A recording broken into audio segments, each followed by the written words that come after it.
Assalamualaikum warahmatullahi wabarakatuh. Bismillahirrahmanirrahim. Alhamdulillahi rabbil alamin. Wassalatu wassalamu ala syarfil anbiya wal mursalin. Habibina maulana qudwatina uswatina wa sayyidina Muhammad wa ala alihi wa sahbihi ajma'in. Subhanaka la ilma lana illa ma 'allamtana innaka antal alimul hakim. Wa la hawla wa la quwwata illa billahil aliyyil azim. Alhamdulillah, kita sambung pengajian kitab Syarah Hadis 40. Malam ini di muka surat 295. Kata pengarang rahimahullahu ta'ala, perasaan para sahabat yang tersebut itu amatlah terpuji kerana mereka cemburu bukanlah kepada harta orang kaya, tetapi kepada pahala atau ganjaran yang didapati daripada sedekah harta yang mereka tiada mampu melakukannya. Dan Rasulullah SAW telah menyatakan kepada mereka untuk mententeramkan perasaan yang sedang mengganggu fikiran mereka dengan menjelaskan bahawa mereka juga boleh bersedekah. Sebab sedekah yang bermaksud mendapatkan ganjaran tidaklah tertentu dengan harta, tetapi boleh dengan yang lain, iaitu boleh dengan mengerjakan segala kebaikan sebagaimana yang dianjurkan sesuai dengan hadis Muslim dari riwayat Jabir yang menerangkan bahawa kullu ma'rufin sadaqah, tiap-tiap kebaikan adalah sedekah. Baik, kita sambung lagi hadis tentang sedekah.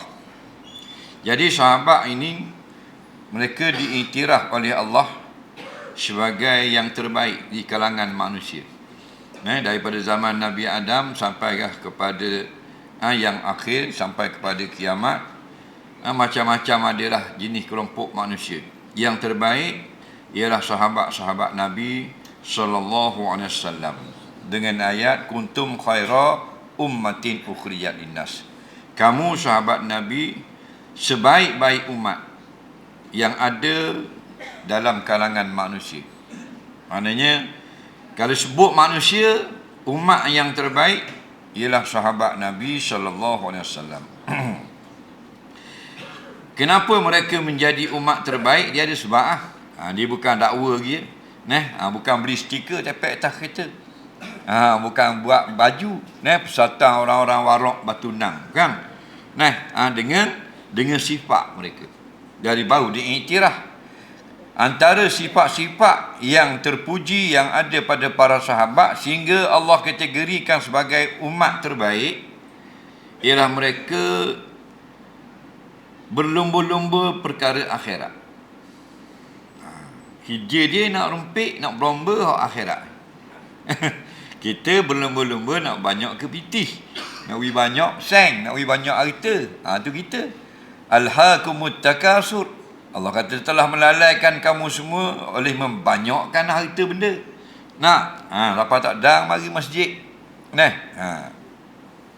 Sahabat ni dia amal fastabiqul khairat, berlumba-lumbalah kamu melakukan kebajikan.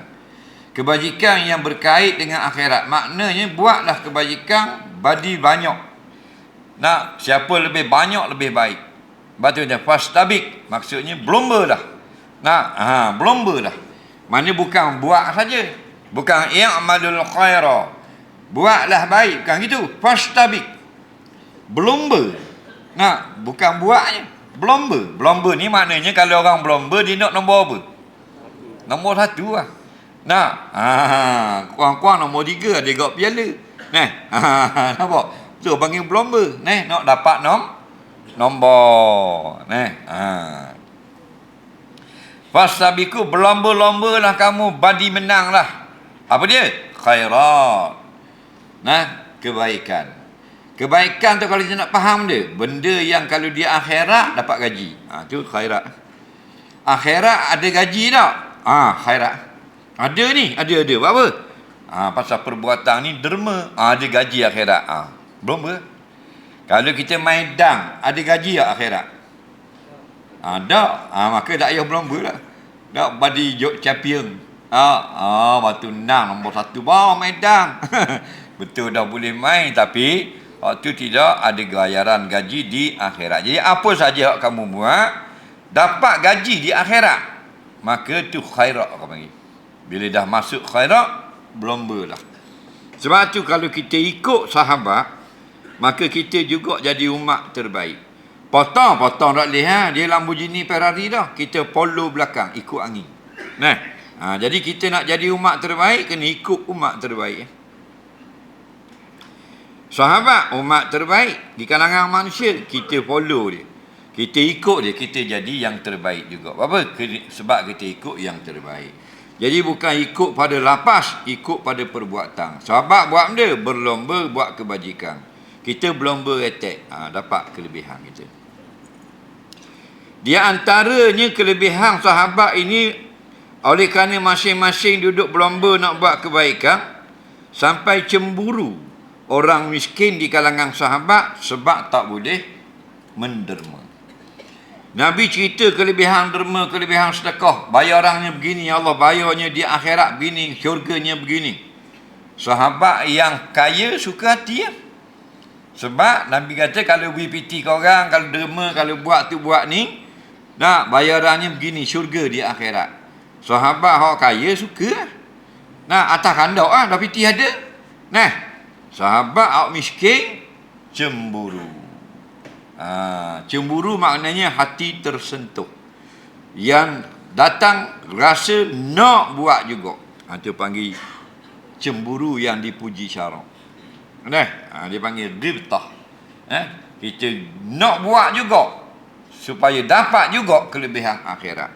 Jadi sahabat kenapa dia cemburu? Sebab Nabi kata kalau beri piti kepada orang miskin, ambil piti sedekah, dapat syurga. Dah kita piti ada. Kami nak juga syurga. Piti tak ada, guana kira ni. Jadi susah hati. Bila susah hati, kupu, mari tanya Nabi. Biar selesai masalah. Nabi, mukabah kalau beri derma, kalau sedekah, kalau buat masjid, kalau bayar zakat, kalau suka bantu orang susah dengan harta benda, dapat syurga. Dah kami apa ke dana? Kami orang miskin, kami orang tak ada pitih, kami marhain, warna kira. Lalu Nabi pun gembirakan sahabat yang miskin tadi. Nampak? Sebab tu Nabi ni dipanggil Bashir. Bukan Nazir saja yang memberi amaran, dia juga Bashir. Apa makna Bashir? Yang mendatangkan khabar gembira kepada manusia. Nabi kata, kalau kamu bertujuan nak dapat pahala juga, maka sedekah tidak hanya dengan harta benda. Termasuk dalam hadis Muslim, Nabi sebut kullu ma'rufin sedekah. Semua perkara ma'ruf pun dikira sedekah. Macam dia kata dalam hadis yang lepas, kita berzikir pun sedekah. Bahkan hadis yang lain, at-tabassum sedekatun. Senyum ke orang, sedekah dah. Bukan orang yang kita senyum tu dia kenyang. Maknanya kita dapat pahala di akhirat kerana mendatangkan rasa kasih atau suka dalam hati orang beriman. Kan kalau kita senyum, orang tengok muka kita, orang suka hati ke sakit hati tengok? Orang suka hati lah. Hatinya suka, senang hati. Kalau muka kita gelabeknya, orang tengok, orang suka tak? Tak lah. Jadi mendatangkan kesukaan pada hati orang mukmin, sedekah. Maksud sedekah itu bukan orang minta sedekah, dapat pahala macam orang sedekah. Orang sedekah boleh pahala, kita senyum boleh pahala. Orang derma boleh pahala, orang miskin sebut subhanallah pun boleh pahala. Jadi nak khabar, cemburulah dalam perkara akhirat. Kita sudah terlalu lama cemburu dalam bab dunia. Tengok orang belah beli bank, kita susah kali ya. Faham? Dia beli bank, dia jual pasar malam. Mung jual dia, tak jual tapi dah sakit hati. Nak pisah juga, nak belawang juga. Itu cemburu bodoh. Faham lagi? Tidak haram kerana dah ambil harta orang, tapi dia meletihkan kita. Tengok orang rumah sebelah jiran kita pecah tangga pasang mozek, kita nak pecah tangga kita. Duduk belawang itu. Tengok orang rumah sebelah awak pintu pagar baru, pintu pagar kerung aluminium, kita tukar attack pintu pagar. Padahal bagus tak, itu je suka. Faham lagi? Nah, pada belawang benda dunia untuk nafsu rasa puas. Nah, rugi leluh saja. Nah, berlomba boleh, berlomba akhirat. Nah, Pak sahabat kalau nampak dunia, dia bagi orang lain dulu lah. Orang lain dulu lah. Nah, dalam bab akhirat dah ada orang lain dulu. Dia gomo dulu. Nah, dia nak pitah ke orang lain. Kalau orang lain semayang 10 rakaat, dia nak semayang 12 rakaat. Nah, berlomba. Pasal dia nak dapat nombor 1. Menurut zahir hadis tersebut, seorang yang akan dapat pahala dari perbuatan diri walaupun tiada dengan qasad atau niat, misalnya seperti seorang yang cocok tanam atau seperti orang yang datang isterinya atau lain-lain bagian. Inilah pendapat segolongan ulama, dikuatkan pula oleh hadis, iaitu innal mu'mina la yu'jaru fi kulli syai'in hatta bil laqmah yarfa'uha ila fihi. Sungguhnya seorang yang beriman itu diberi pahala pada tiap-tiap suatu, sehingga pada suapan makanan ia diangkatkan ke dalam mulutnya. Allahu Rabbi. Dalam hadis ini kata, setiap orang beriman buat ia dapat pahala. Buat ia dapat pahala. Jalan nak pergi pasar dapat pahala. Balik kerja nak pergi tengok anak pula dapat pahala. Kagi anak suruh pergi hantar tuition pula dapat pahala pun. Contohnya orang beriman. Bahkan hak kenyang perut ke dia pun boleh pahala. Dia ambil nasi, dia gupal-gupal, dia suap dalam mulut dia. Nah, boleh pahala juga. Bukan mulut orang, mulut dia sendiri. Apatah lagi kalau mulut orang. Seorang ulama tasawuf yang terkemuka menyokong pendapat ini dengan mengata bahawa barang siapa yang beramal akan amal kebaikan dengan tiada niat, memadai amalnya itu oleh niatnya memilih agama Islam sebagai agamanya dari agama yang lain. Kerana ini maka dengan tersendiri yang mendapat pahala berdasarkan atas agamanya. Kerana dengan memilihnya akan agama Islam berarti memilih akan segala kebaikan pada seluruhnya, maka ia diberi pahala atas tiap amal kebaikan yang dikerjakan itu. Gini, ulama-ulama berselisih atau berkhilaf pada masalah perbuatan kita yang tidak disyaratkan niat. Dia dalam amalan kita ada benda yang disuruh berniat. Contoh semayang. Semayang itu kena wajib berniat. Okey. Kalau berwuduk, memang kita berniat. Kerana wajib berniat. Kalau kita nak buat haji, kita berniat. Amalan-amalan yang tidak diwajibkan niat. Pakai baju, naik motosikal, nak pergi beli ikan, balik di rumah, nak pergi hantar anak sekolah. Kan ada tak kena wajib niat? Tak ada. Faham?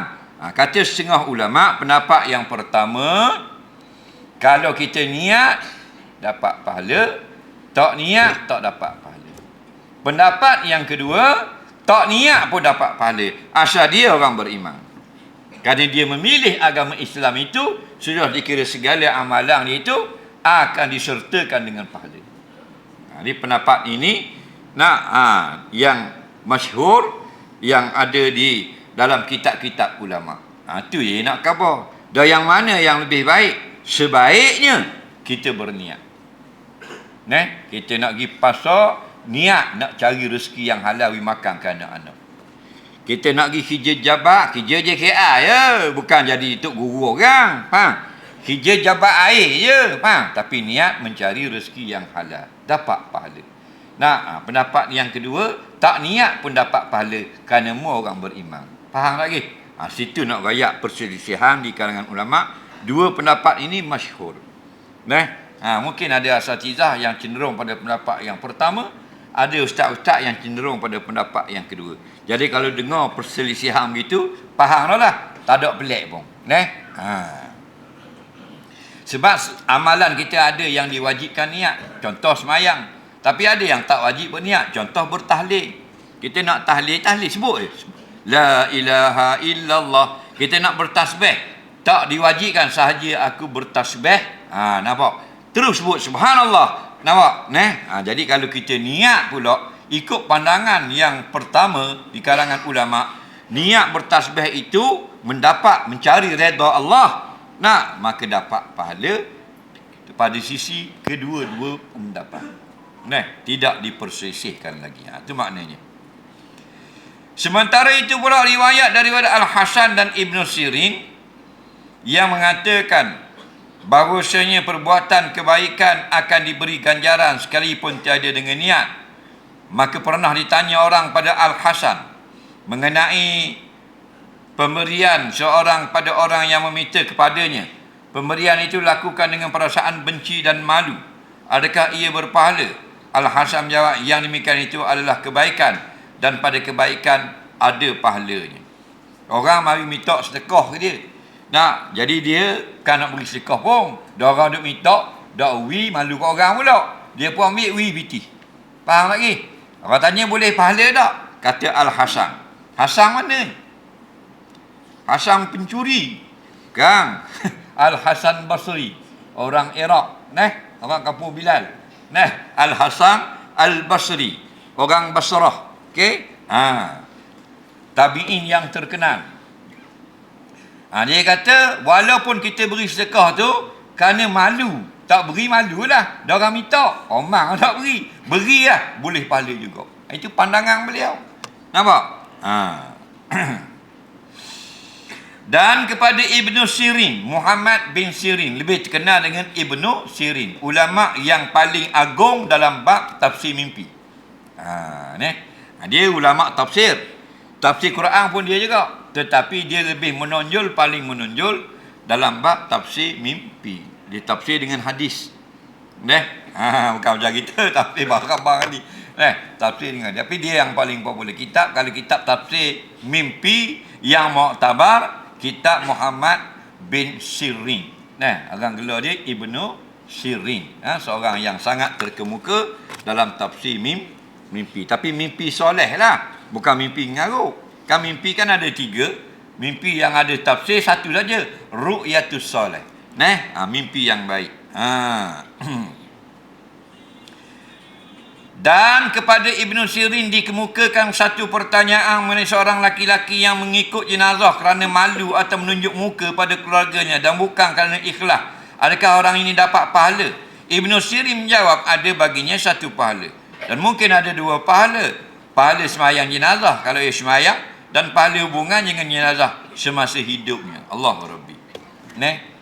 Dia ni pergilah semayang jenazah sebab ra'i ke anak beranak dia. Tidak kata dia orang pula buat pada mayang mayat. Dia pun tak pada kata dia orang, dia pergi semayanglah mayat. Faham? Kata Ibn Sirin dapat pahala juga insya-Allah. Walau bagaimanapun kebanyakan ulama nak menggalakkan kita berniatlah.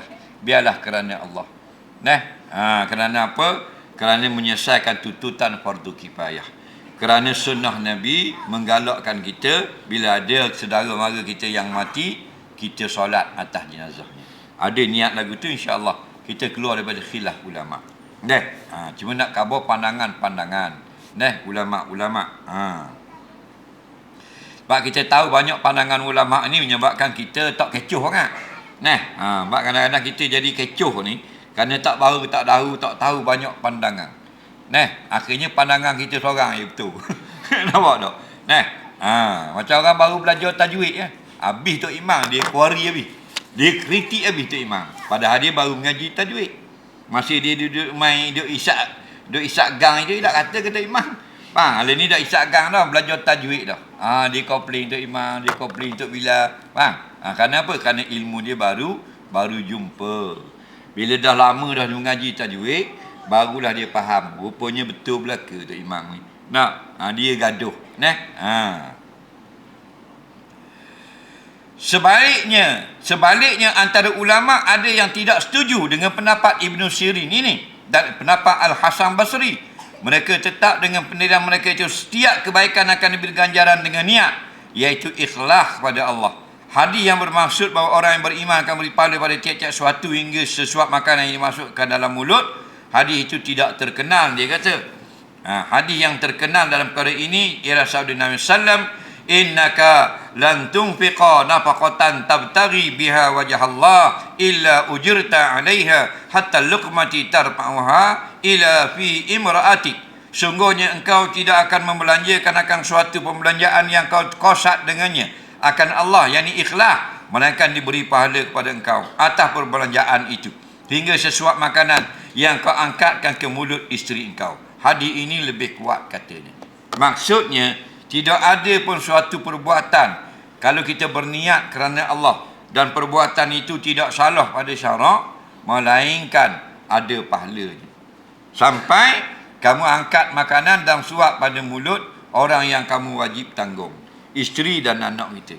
Tak mesti suap lah, maknanya kita menunaikan kewajipan nafkah. Kita beli isi goreng, buat balik you makan ke bini kita. Oh, ada pahala di sisi Allah. Nak, pahala mengikut butir-butir nasi, kata setengah ulama. Kata setengah ulama, tak mengikut suap pang. 4 kali suap, 4 utir Bukit Uhud dapat kepada kita di hari kiamat. Nah, lepas tu belum badi banyak bukit. Biar banyak pahala, sebab nawi korang pun banyak. Pasal banyak kata korang. Faham lagi? Nak bagi separuh dah. Nak bagi korang dah. Jadi kalau modal tebal boleh tahan, tinggal separuh. Nah, takut ada sutir bukit je. Nah, nak bayar korang 3 utir bukit. Hutang balik 2 utir bukit, go to hell. Hadis ini mensyaratkan pemberian pahala jika ikhlas pada niat melakukannya. Dan dengan syarat ini jadilah sekalian hadis yang mutlak pengertiannya, ditentukan hukumnya oleh hadis tersebut. Baik, orang tanya kepada ulama, kalau kita beri makanan yang sedap dengan yang kurang sedap, ada beza tak pahalanya? Ada beza. Kita tahu dah, nasi kedai ni, lauk kedai ni sedap, dan kedai ni lebih sedap. Kita beli yang lebih sedap, lebih pahala. Nampak? Lebih pahala. Siapa begitu semua? Kerana apa? Kerana Allah ni sangat kaya. Dia nak berinya pahala ke kita. Nak, siapa begitu semua? Padahal, beri nasi mujur dah. Nak, kita beli lauk yang sedap pula. Kedai ni biasa-biasa je berasa. Biarlah nak pergi makan ke anak ke bini, dia kedai ni sedap gula dia. Faham? Kita, padahal ni boleh makan dah. Nak, beri hak sedap tu, pahala tu bertambah. Tapi kadang-kadang kita hak sedap mulut kita je. Makan kedai siap agak, siap dengan dengan ayam, dengan apa. Bagi anak balik buku rumah, roti kosong sutik. Makan bening. Nampak tak? Kalau makan kedai, makan buat you. 80 riyal sekeping, 150 sekeping. Bagi anak balik ke bini pula, nasi goreng kapung nampak? Jadi biarlah sekurang-kurangnya sama. Sekurang-kurangnya sama. Kita makan yang sedap, dia makan yang sedap. Nampak? Kerana apa? Kerana biar kita nak pahala lebih di akhirat. Dia tak tahu. Kadang kita beli hak biasa tak apa dah. Kita beli hak sedap. Daya khabar tak apa dah. Dia kata sedap kedai ni. Alhamdulillah. Pahala bertambah. Dalam hubungan ini, para ulama telah berpendapat, dah kalau isteri dia kecil, ni isteri dia besar. Isteri yang kecil makan 5 suap. Isteri yang besar makan 30 suap. Sama tak pahala? Banyak suap, banyak pahala. Nampak? Lepas tu kalau nak bini, cari bini yang besar. Makan banyak. Kenapa? Kerana dia makan piti kita lagi. Lebih banyak makan, lebih banyak pahala. Satu suap, satu gunung Uhud. Jadi kalau bini daya, pasal daya lah. Apa? Kurang pahala aku lagi. Nampak tak? Makan macam biasa. 20 suap, sepinggang setengah. Pahala kita banyak.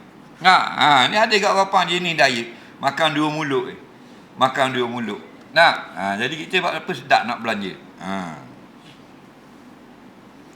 Dalam hubungan ini, para ulama telah berpendapat bahawa antara ibadat dan antara ibadat, ada ibadat yang disyariatkan untuk faedah dunia dan tidak pula sangkut secara langsung dengan faedah dan muslihat akhirat.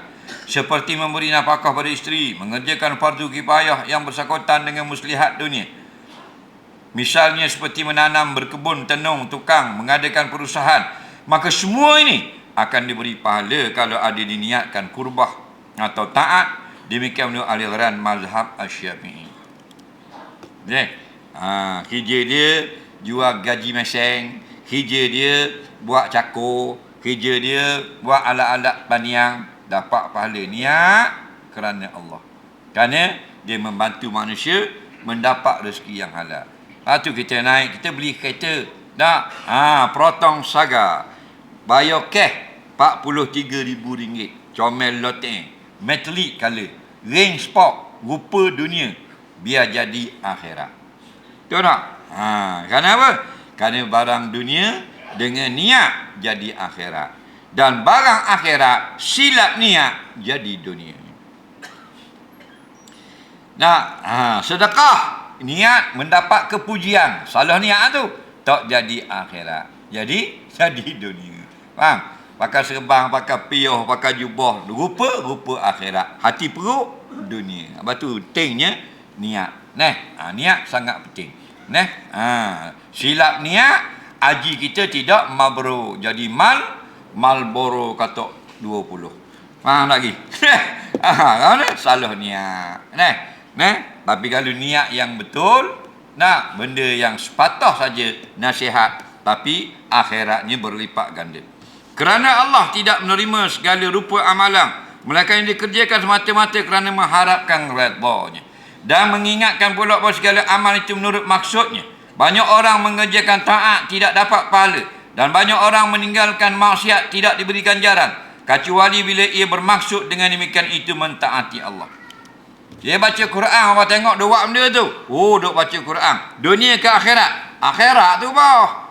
Sejam lebih tu dak bangun pergi baca Quran. Tapi niat dia nak dapat kepujian manusia. Di sisi Allah dunia, mata memandang akhirat. Hati-hati. Nampak?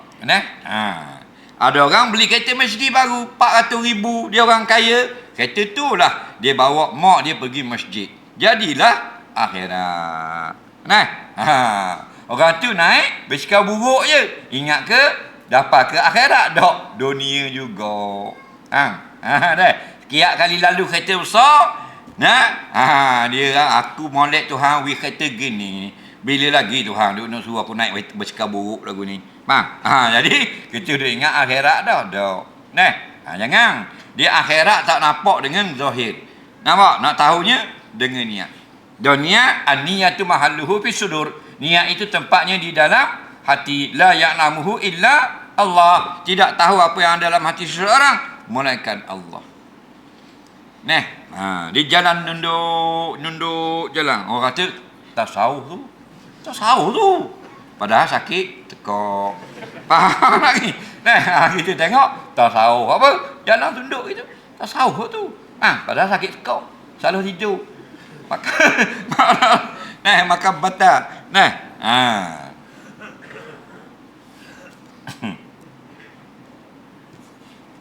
Begitu jugalah dengan perkara-perkara maksiat. Kalau kita tinggal boleh pahala. Ada ulama kata boleh pahala. Tapi pandangan yang ramai, biarlah niat kerana Allah. Ada orang tak main judi dah, tapi tidak kerana takutkan Allah. Bapa tak main dah teruk lah ni. Dulu judi malam-malam main dah teruk ni. 200-300 menang malam-malam. Lah ni tak main judi dah. Tak main dah. Bapa? Parkinson. Tangan tu tak boleh pegang dah teruk. Jatuh.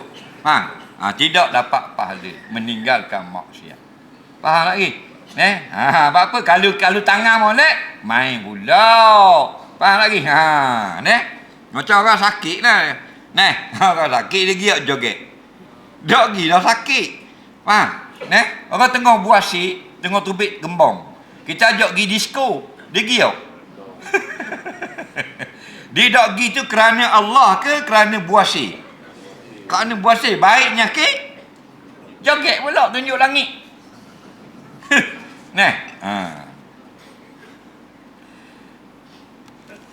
Dak ngisak dah lah ni. Dak dah minggu 2 ni apa? Ada peti barang mahal. dah pay kutip 3 berapa ni syuting apa? Ni, apa syuting ni? Awaknya pada tahu. Ya kau. Tak dia main. Dah. Tahun 90-an dulu, baru-baru masuk dulu, berapa? 25 riyal. Tak tahu lah ni berapa. Ada peti lah. Nah, dah isap dadah dah, dah dadah mahal ni. Dah isap ni, isap minyak tinai. Faham lagi. Nah, jadi dak ngisap, dak minum arak, dak apa kerana tak ada pitih. Tak boleh, biarlah kerana takut kepada Allah. Faham? Pitih ada apa aku dak dah, apa? Takut kepada Allah. Hadis al-hadis as-sadis wal ishrun, hadis yang ke-26, wallahu a'lam.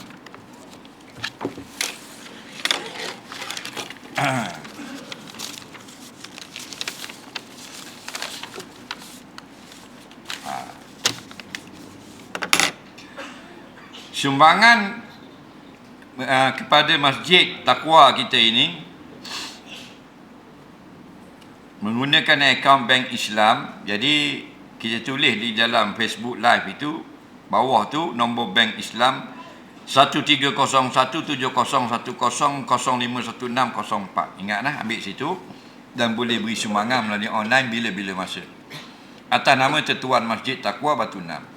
Yang nak bayar bil api, akaun TMB 220665593309. Nah,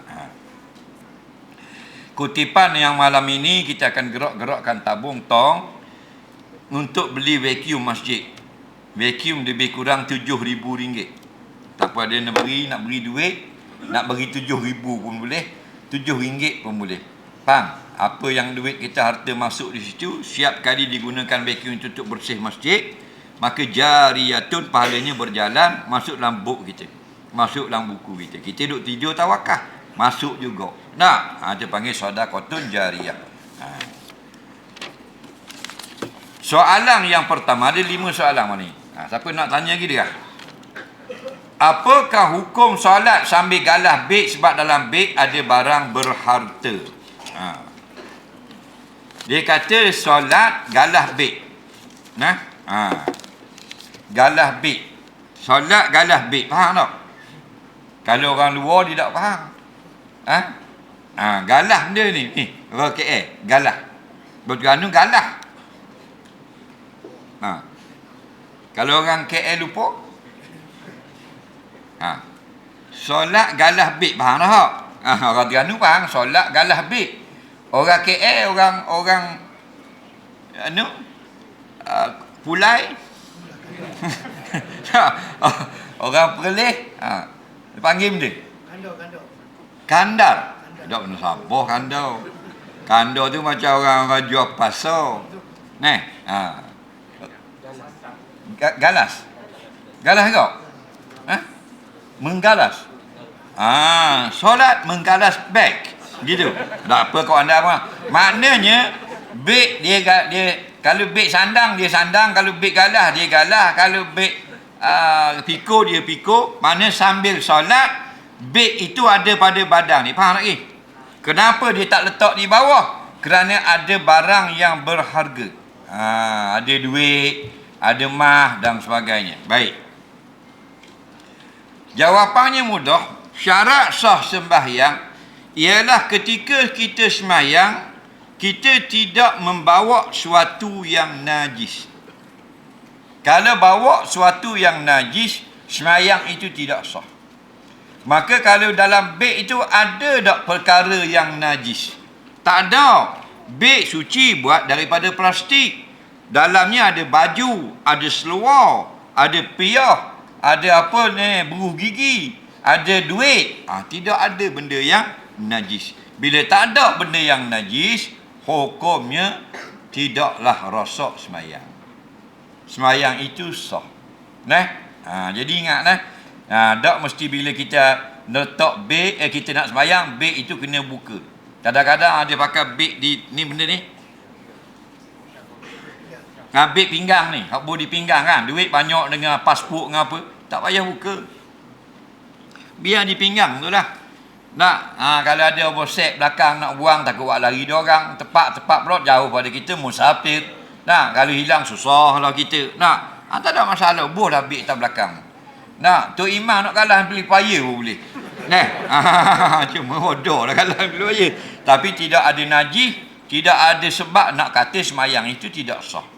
Kerana syarat sah semayang, suci badan, pakaian dan tidak membawa suatu yang najis. Kalau ada benda yang najis walaupun dalam poket, hukumnya tidak sah semayang. Walaupun bangkai serangga. Bangkai serangga dalam mazhab Syafi'i najis.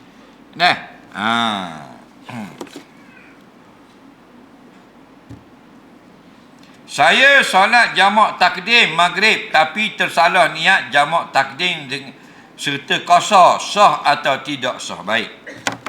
Bila kita semayang jamak maghrib dengan isyak, kalau buat dalam waktu maghrib dipanggil jamak takdim.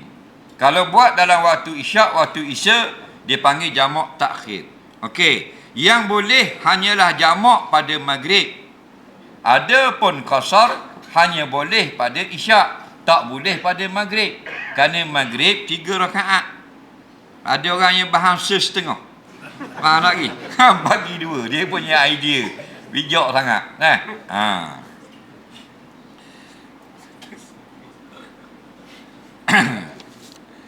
Jadi kita niat semayang maghrib, Allah. Masih lepas semayang maghrib nak semayang isya, jamak takdim ni contoh. Dia niat sepatutnya begini. Allah, aku semayang fardu maghrib jamak takdim dengan isyak. Ingat semayang maghrib jamak takdim dengan isyak ni dalam waktu maghrib. Cara niat dia yang paling mudah. Allah, aku semayang fardu maghrib jamak takdim dengan isyak. Okey, semayang kat gini 3 rakaat. Tak payah sebut rakaat.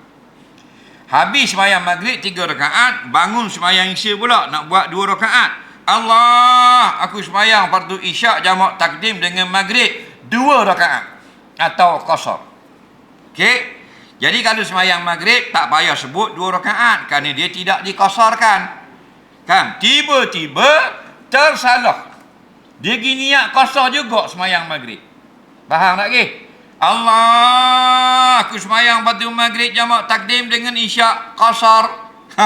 Jadi semayang maghrib qasar. Jawabnya tengok dia semayang 2 ke atau 3. Kalau dia semayang 3, sah. Faham? Dan niat dia buat 2 rakaat itu, kata setengah fuqaha, tidak memberi bekas kepada solat. Dia semayang 2. Dia semayang 3. Faham lagi? Dia semayang 3. Kerana apa? Kerana tersalah pada benda yang disunatkan berniat, tidak merosakkan. Tapi kalau tersalah pada benda yang diwajibkan berniat, dia adarra, memberi mudarat. Apa yang wajib? Qasa, ta'aruf, ta'yin. Faham? Qasa, ta'aruf, ta'yin. Qasa mengerjakan solat, ta'aruf maksudnya meletakkan hukum fardu. Yang kemudian ta'yin menyebut nama semayang, isya ke garik. Itu beri mudarat kalau tersalah. Ada pun rakaat, ada pun menghadap kiblat, tidak mudarat kalau tersalah. Tapi ada juga kata ulama, benda yang tidak disuruh, dia boleh memberi mudarat kalau tersalah. Contoh benda yang tak disuruh, ada tak disuruh kita sebut nama imam dalam niat? Ada tak? Tak ada, kita sebut nama imam, hukumnya sah niat itu. Ulama tak syarat, tak suruh sebut nama imam, kita pergi sebut. Contoh semayang subuh, Allah, aku semayang fardu subuh mengikut Imam Abdul Rahman bin Ali 2 rakaat kerana Allah Ta'ala. Memang Imam Abdul Rahman bin Ali, sah semayang kita. Tapi kalau salah nama, kita ingat Abdul Rahman pada Anwar. Contoh punya politik mu ni kata orang. Contoh tersalah gitu, tidak sah. Kerana kaedah kita ma la yushtaratu fihi ta'yinu nama wal khata'u fihi adarru. Apa yang tidak disyaratkan menetapkan nama, maka tersalah sebut nama merosakkan solat. Faham lagi? Jadi dia nak sembahyang maghrib 3 rakaat, dia tersalah sebut 2 rakaat, tak ada masalah. Asalkan sembahyangnya 3 rakaat. Okey? Tapi ada fuqaha mengatakan tak boleh. Jadi itu pandangan lah, ada khilaf lah. Macam ada orang niat semayang zuhur 8 rakaat. Ada ulama kata tak sah. Saja aku semayang pada zuhur 8 rakaat. Nampak? Padahal sembahyangnya 4 je. Soalan seterusnya.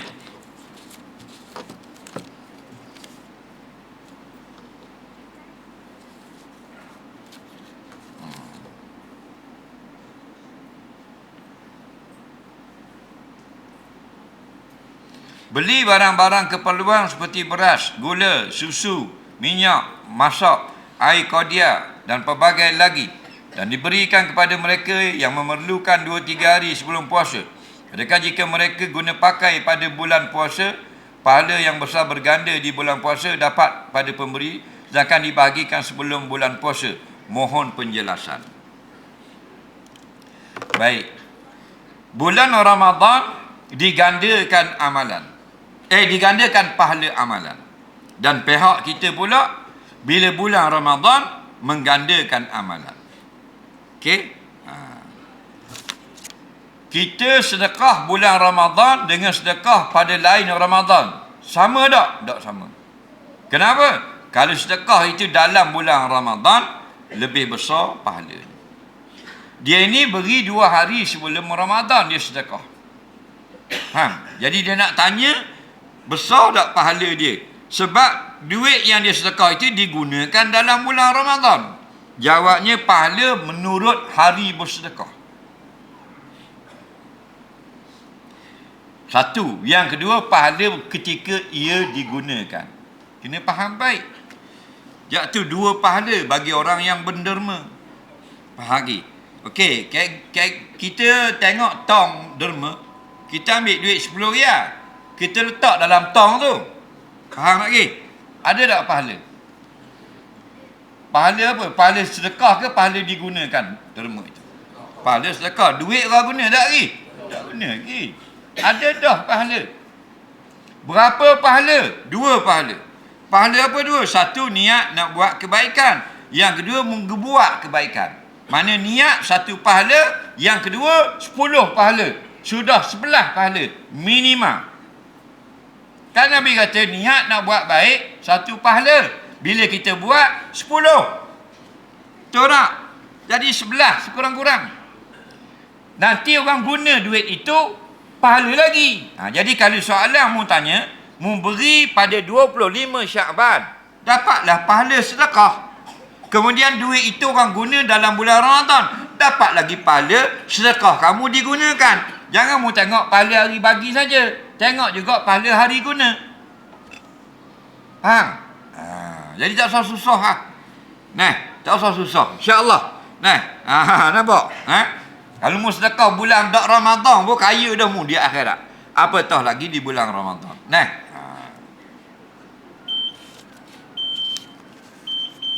Kita nak buat maksiat, nak buat malam ni nak buat maksiat sekali, hari-hari duk pergi kuliah hak mau, lama dah buat maksiat.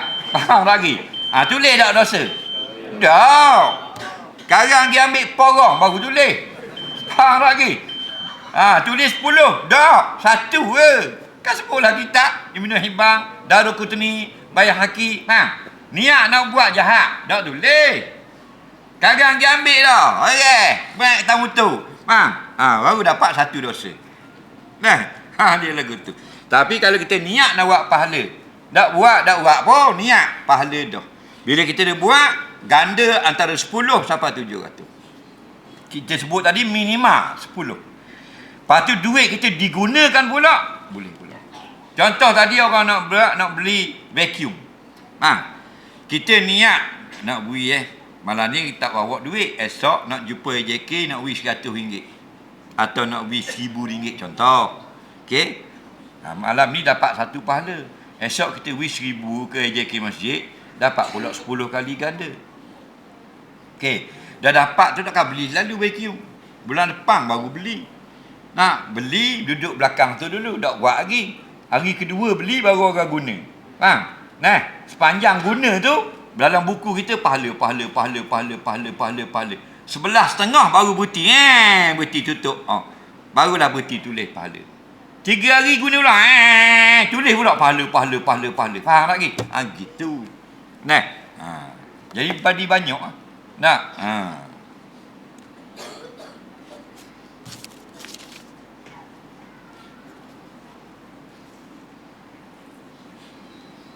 Apa hukum adakan kempen boikot kedai makan geng-geng yang walaun kerana tak puas hati dalam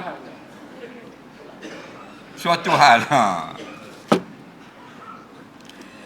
Dia dalam Islam ini dia ada boikot. Ada. Tapi cara yang kaedah dan sabab yang dibenarkan. Nampak? Contohnya kita boikot orang yang berniaga. Nombor satu sekali yang wajib. Apa dia boikot? Boikot beli. Apa sebab? Kerana dijual benda yang haram. Itu wajib. Dia jual benda yang haram. Wajib tak kita tak beli? Wajib lah tak beli. Mana tak beli, pakak tak beli. Itu boikot lah kau panggil. Faham lagi? Okey. Yang kedua, dia tak jual benda yang haram. Dia jual benda yang halal. Tapi dia menyumbang kepada yang haram. Boikot juga. Apa tujuan? Supaya benda yang haram itu berkurangan. Jadi sebab itulah kita buat kerana Allah. Dalam hadis kursi, Allah puji orang yang berkawan kerana Allah dan bermusuh kerana Allah. Bahkan membunuh kerana Allah dapat pahala. Siapa? Sahabat Nabi yang menyertai perang Badar. Mereka membunuh tentera musuh. Kerana apa? Kerana Allah. Mereka tetap pedang sungguh. Bukan pedang DIY pek-pek bunyi. Pedang sungguh. Menggunakan lembing sungguh. Menggunakan panah sungguh. Yang ditetak, yang dibunuh tu pak saudara dia sendiri. Anak saudara. Anak dua pupu. Membunuh. Kerana apa? Nak menegakkan Islam dalam perang Badar. Boleh pahala. Disuka kerana Allah. Boleh pahala. Dia marah kerana Allah. Boleh pahala. Faham? Sebab tu Nabi pernah tak suruh kita benci? Ada Nabi suruh kita benci, membenci? Ada lah. Faham tak lagi? Mana? Man ra'a minkum munkara. Barang siapa tengok benda mungkar, fal yughayyir biyadi. Gunakan kuasa dia untuk hentikan kemungkaran. Fa illam yastati', tak ada kuasa kerana tidak memerintah. Kita hanya rakyat saja. Fabilisani, guna mulut. Sekarang tangan, tulis dalam TikTok tentang kemungkaran tersebut. Fa illam yastati', tak ada kuasa. Lisan pun tak ada kuasa. Fa biqalbi, maka benci di dalam hati. Nabi suruh tak benci? Dan mereka tak ada Nabi suruh benci. Nabi suruh kasih sayang. Kasih sayang tak mak. Kamu jahil, mu tak mengaji. Kasih sayang benda yang betul. Benda yang salah Nabi suruh kasih sayang tak? Suruh benci. Wa zalika adhaful iman, dan benci dalam hati iman yang paling lemah. Jelas lagi. Jadi dia ada sebab. Bukan suka-suka hati. Jadi kalau tak puas hati kita boikot tak boleh. Bapa yang mu tak mau pergi kenuri rumah mamak. Itu tak panggil aku. Nampak? Jadi hak anak itu tak panggil aku. Hak ni baru nak panggil. Aku tak pergi dah. Tak boleh boikot lagu tu. Kerana itu nafsu. Nafsu. Macam kalau orang tak mari kenduri kita, ada dua sebab. Sangka yang baik, sangka yang tidak baik. Nah, Islam aja sangka baik dulu. Time kita, degak kita tak pergi kenduri orang. Tak dang. Tak ada masa. Tak cukup.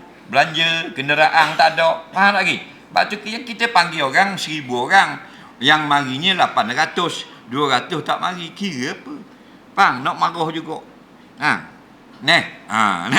Nampak? Jenis lagu tu. Jadi oleh kerana kita panggil anak kita baru ni, dia tak mari, hak anak dia no way. Kita tak akan pergi.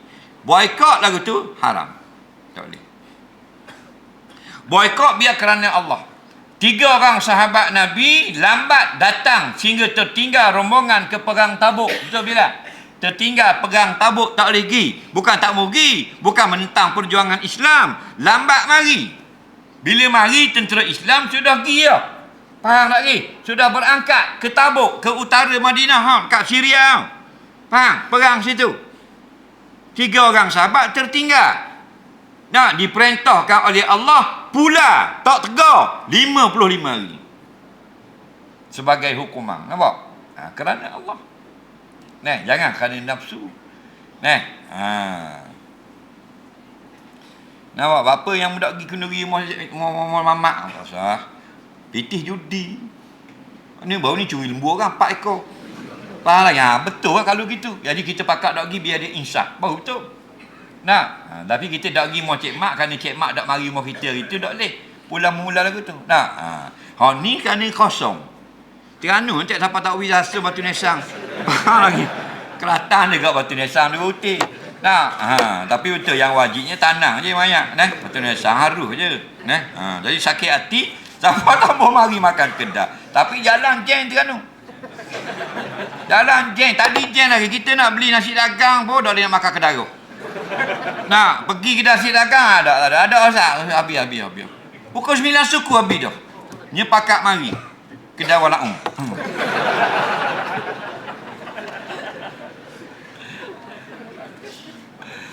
Saya keluar pergi jalan-jalan. Saya salat Zuhur dan Asar sebelum pulang. Bila saya balik dan salin baju, baru saya perasan ada najis melekat di pakaian saya.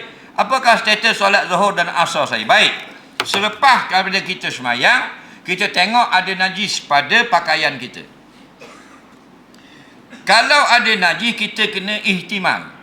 Najis itu kena sebelum salam atau selepas salam. Kalau kita gerak selepas salam, lepas salam semayang baru jatuh tahi cicak, lepas salam baru kita pijak tahi itu, lepas semayang baru kena air kecing, semayang itu sudah sah. Tapi kalau kena pada pakaian itu najis sebelum selesai semayang, bermakna kita semayang tadi sudah ada najis. Maka syarat sah semayang suci pakaian dari najis. Bila najis ada pada pakaian, dipanggil syarat yang tidak terpenuhi. Iza saqata syartun saqata masyrut. Bila syarat tidak diraikan, maka masyrut iaitu solat tidak sah, tidak berlaku. Jadi kena tengok dulu. Jadi kalau kita memang yakin atau zon berat bahawasanya aku semayang pakai baju Melayu atas luar aku ini, 2 waktu semayang berserta dengan najis, 2 waktu semayang itu wajib diqadha.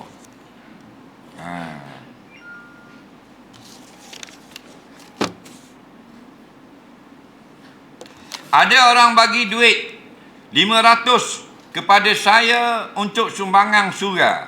Jadi saya transfer duit dalam akaun saya ke surau. Hak 500 itu saya guna. Boleh tak gitu? Bergaluh dia ni. Orang bagi mak ni RM500. Kalau mugi di surau di Batu Nang tu, mugi lah ke surau. Faham? Jadi 3 hari lagi baru nak pergi. Takkan nak pergi selalu. Jadi siapa ke duit 500 tu, faham? Dia guna buat beli beras barang dapur. Hak diwi ke surau 500 dalam poket ni. Hak orang wi tadi poket atas. Setengah ulama kata tak boleh. Setengah ulama kata tak boleh. Ini pandangan dia. Tak boleh. Wi tu tak boleh tukar. Kalau kenal lambau lawa belakang 007 belakang lawa lambau tukar, dah boleh tukar. Pendapat yang kedua, dibolehkan kerana nilai yang sama. Tetapi pada masa yang sama. Jangan ada 500, duit dia tak ada. Pakar dulu 500 orang beri untuk surau, hak 500 dia mungkin ada esok. Tak boleh. Dia yang kata boleh atas pendapat kedua tadi, 500 orang beri kocek atas, 500 ada dah lah kocek bawah. Faham tak lagi? Baru boleh tukar. Itu jawapan dia. Kita gomoh bahan piti sejik dulu. Buat nikah anak. Faham tak? Bahan dulu RM15,000. Dah piti sejik RM180,000. Kita mendah hari. Kau tak tahu. Faham? Hukumnya haram. Tak boleh gitu. Hukum mandi lanjang. Ada kot soalan Mumi. Atau pakai tuala saja. Sedangkan aurat terdedah dikira sama saja. Adakah kena pakai molek dulu baru tidak makruh? Baik. Dia kata hukum mandi telanjang atau pakai kain sahang tuala saja. Dengar baik-baik. Aurat kita ini apa maknanya? Anggota badan yang wajib kita tutup daripada siapa waktu kena ngaji. Apa makna aurat? Aurat ialah anggota badan yang wajib kita tutup dari pandangan manusia. Maka kata ulama, keluar dengan kata manusia tidak haram. Contoh, burung. Lagi, dalam bilik air dia ada burung. Dia mandi, burung tengok burung. Faham lagi? Nampak? Jadi dia tak tutup burung dari pandangan burung. Faham lagi? Hukumnya tidak berdosa. Kerana yang wajib tutup dari pandangan manusia. Jadi dia mandi dalam semak, dia buka kain, dia nak berak, ada cicak. Dia kejut, dia tutup mula. Haram, haram. Tak haram. Wajib tutup dari mata manusia. Dapat ada pun dari mata hayawan, tidak mengapa. Faham lagi? Kerana itulah bila kita mandi atau kita telanjang dalam tempat yang tertutup, tidak ada ulama kata haram. Dia mandi telanjang ni, ulama kata harus dan makruh, bukan haram. Nah, yang mandi telanjang ni haram ialah mandi telanjang di masjid. Lagi bahan kolah bau wak dak doli lanjang pula. Tembok lari habis tu imam tu bila. Faham lagi? Tak? Jadi kalau dalam tempat yang tertutup, dua hukum yang popular. Ada ulama berkata makruh, ada ulama berkata harus. Nampak? Jadi kalau kita ambil hak mana? Kita ambil hak makruh. Kita pakai kain sahang, lebih baik. Nampak? Lebih baik. Ada tak soalan? Ada soalan lisan tak? Cuba. Baik. Waalaikumsalam.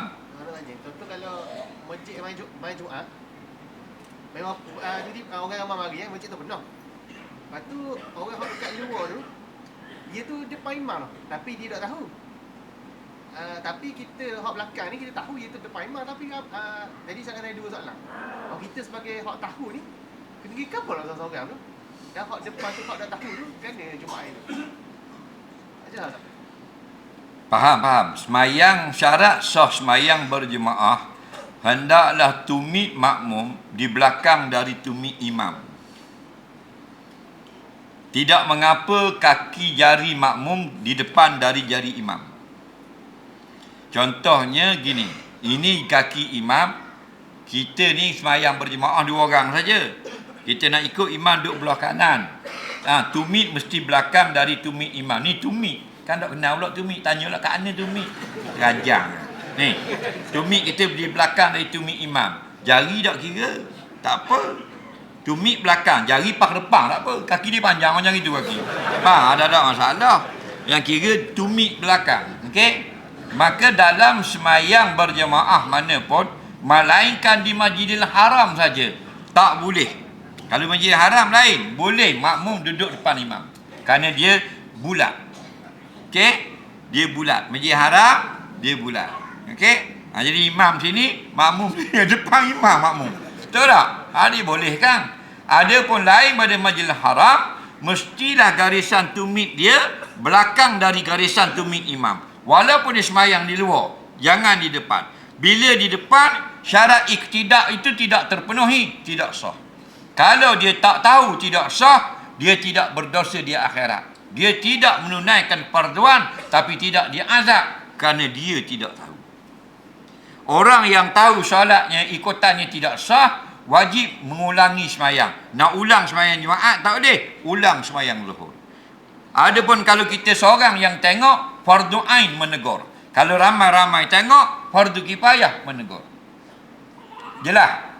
Lagi soalan. Ya. Waalaikumsalam. Masbuk semayang Jumaat. Ya. Dia dapat berapa rakaat? Dia dapat 1 rakaat. Man adrakal imamu fir ruku' adraka raka'atan minal Jumaah. Siapa yang dapat rokok sekali dengan imam, dia sudah dapat 1 rakaat semayang Jumaat. Maknanya lepas imam salam, orang yang dapat serakaat tadi hanya tambah 1 rakaat saja. Faham? Kerana dia sah Jumaatnya. Terima kasih. Soalan seterusnya. Ustaz. Waalaikumsalam. Apa hukum kita tengok cerita dalam TV apa tak tahu tak? Kita tengok aurat perempuan dalam TV. Okey? Soalan tengok aurat perempuan dalam TV. Okey? Dalam wayang gambar, bukan orang sungguh. Macam wayang kan, pergi dalam pawagam, dah gambar perempuan lanjang. Contoh punggung dia. Okey, kalau kita pegang kain je. Kita pegang kain ke punggung? Kain ke punggung? Kain. Okey. Yang jadi haram tengok aurat tu apa? Apakah sebab haram tengok punggung perempuan? Contoh. Sebab dia bulat, kan? Sebab dia bonjol gitu, kan? Sebab dia menaikkan syahwah. Faham lagi? Maka jika syahwah itu juga berlaku walaupun disiar melalui skrin, hukumnya haram. Ada orang kata tengok perempuan telanjang depan mata je live haram. Tengok dalam gambar tak haram. Tu tak mengaji usul fiqh. Elak apa dia? Elak haramnya, dia membangkitkan syahwah dengan tempat yang tidak dihalalkan. Faham? Oleh kerana tengok punggung itu menyebabkan kita keseronokan syahwah, maka sama ada dilihat di hadapan, dilihat di dalam skrin, dilihat di pawagam, dilihat di telefon, elaknya sama, merosakkan hati orang yang melihat, haram. Jelas? Baik. Lagi soalan? Ya? Ni dulu. Kalau solat fardu zuhur dengan asar jamak Ustaz, tengah tu boleh ke qomat? Semayang jamak zuhur dengan asar, antara zuhur dengan asar boleh qomat, sunat qomat. Yang tak boleh perkara yang tidak ada kaitan dengan semayang. Contoh, berhenti dulu sekejap sebelum semayang asar, pergi makan nasi. Maka putus muwalat, tak boleh dah. Adapun iqamat boleh. Pakai serban boleh. Terlupa pakai bersugi, boleh bersugi. Nampak? Batal wuduk, boleh keluar pergi ambil wuduk, sambung balik semayang asar. Lepas semayang zuhur, salam je, janda lalu ke depan, tubik air mani, sambung balik selepas mandi junub, boleh, tak putus mualah. Faham lagi? Kerana mandi junub itu perkara yang ada kaitan dengan solat. Faham? Tapi kalau benda yang bukan hal solat, tak boleh. Nampak? Lepas pada solat yang pertama, bayar gaji dulu ke pekerja, 15 riyal seorang hari ni kerja. Tak boleh. Urusan itu menyebabkan putus mualah. Macam orang jawab nikah, lepas pada ijab, pengantin tak jawab selalu, pengantin bercakap. Faham lagi? Faham tak pengantin bercakap? Kata ulama, jika dia bercakap itu perkara yang tak ada kaitan dengan ijab kabul, kena akad semula. Kalau ada kaitan dengan ijab kabul, tak payah akad semula, dimaafkan. Contoh yang ada kaitan dengan ijab kabul. Aku nikahkan akan dikau, wahai hijau bin biru, dengan oren binti merah, dengan mas kahwinnya RM100 tunai. Pengantin kata, dengar belaka, aku terimalah nikahnya dengan mas kahwin tersebut itu. Kerana dengar belaka itu supaya orang beri tumpuan. Ada kaitan dengan ijab kabul. Tapi kalau tak ada kaitan, lepas kata jawab nikah, tidak jawab lagi, tak buka kipas kau tu, pandai aku terimalah nikahnya, tak boleh. Pasal buka kipas tak ada kaitan dengan ijab kabul. Jelas lagi? Baik. Lagi soalan. Tinggal bayang isteri masa musafir. Tinggal bayang isteri. Tinggal semayang isya masa musafir. Itu boleh tak qasar ketika Qadha? Qasar ketika mungkin. ketika mungkin. Okey. Kita pergi musafir, tertinggal semayang asar. Faham? 2 rakaat patut mayang asar, ditu terlemah, belum sampai batu 6. Dak ingat pergi semayang zuhur saja. Faham? Kita teringat di kampung, maka kena qadha 4 rakaat. Okey? Tapi kalau teringat dalam musafir, boleh qadha 2 rakaat. Bila? Jika yang kamu tinggal juga dalam musafir. Tapi kalau mu teringat dalam musafir, benda yang tinggal dalam mukim, wajib qada 4 rakaat. Faham tak? Baik. Lagi soalan. Dan saya kedap, saya makan nasi dengan ikan. Lepas tu sampai rumah tu tengok resip, dia tak kira ikan tu, ada nasi je. Kira saya bayar tadi macam nasi je. Masa mitok, Masa dikira dekat meja. mitok dulu. Nasi, ikan mitok tau. Ikan tu tak saja. Tapi tak wi. Ikan ada dengan nasi. Dah benda tak tak? Lepas tu bayar tu, saya tengok resip. Bayar nasi aja, dikira nasi aja dekat resip. Lepas tu? Lepas tu sampai rumah dah, dia bayar semua je. Okey, kita makan nasi dengan ikan. Bil kita tengok cek di rumah, nasi saja. Dah membayar nasi saja ke nasi dengan ikan? Dia bayar nasi. Mentawan ni bayar nasi aja. Berasa murah. Berasa murah. Sebab dalam resip tu dia nasi je. Dia ada resip. Okey, nasi berapa ya? Sebelah ya nasi. Sepinggang seorang je. Seorang lah tengok harga per ya. Kalau nasi tu sia setengah, betul nasi saja. Kalau dia 8 ya takkan nasi saja. Berapa ya dia tulis? Dalam RM2 gitu RM2 lah. nasi saja, ikan tak tulis. Okey. Kena tanya dia. Boleh makan, kena tanya. Sama ada bayar atau minta halal. Kadang-kadang dia khabar, saya belanja, saya ambil nasi saja. Faham lagi? Kadang-kadang, dok, saya salah tu. Patutnya dengan ikan-ikan, patut 80. Ya tu, salah. Faham? Jadi boleh minta penjelasan. Apa yang dijelaskan, itulah jawapannya. Okey?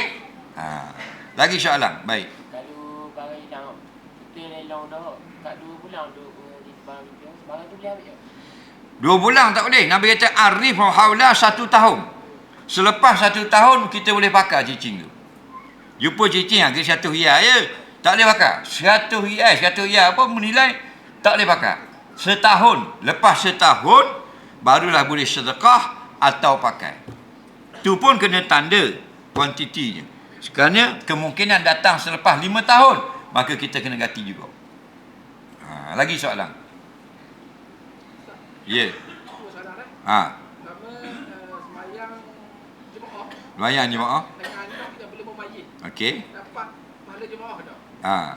Yang kedua, sama kita kena tu consider hutang dah kalau tak bayar. Samang tu banyak sebab apa? Jabatan apa? Macam sama sekretariat ke, hakim ke. Okey. Anak belum memayis tidak sah semayang.